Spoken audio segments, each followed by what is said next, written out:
પ્રધાનમંત્રીના આગમનને લઈને જામનગરમાં તૈયારીઓ તેજ થઈ છે। પ્રદર્શન ગ્રાઉન્ડ ખાતે પ્રધાનમંત્રી મોદી જાહેર સભાને સંબોધન કરશે। પીએમની જાહેર સભામાં 10,000 લોકો આવવાની શક્યતા છે। હજારો લોકો બેસી શકે તે માટે વિશાળ ડોમ તૈયાર કરાયો છે। તો ઉનાળાને ધ્યાનમાં રાખીને ડોમમાં પંખા સહિતની સુવિધા પણ કરાઈ છે। ગ્રાઉન્ડ ખાતે સુરક્ષાનો ચુસ્ત પોલીસ બંદોબસ્ત પણ ગોઠવાયો છે।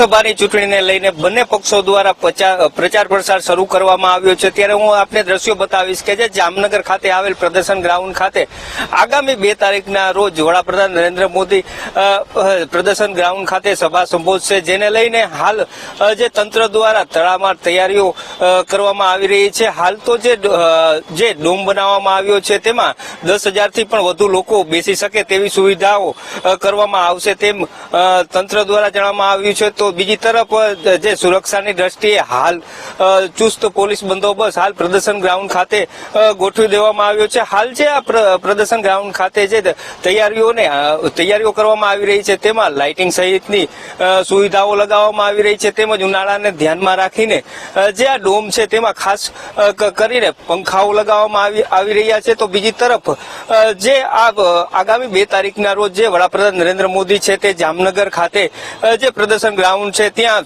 સભાને સંબોધશે, તેમાં 10,000 થી પણ વધુ મેદની ઉમટે તેવી ક્યાંક ને ક્યાંક અનુમાન લગાવવામાં આવી રહ્યું છે। Hiren Parmar, VTV news, Jamnagar.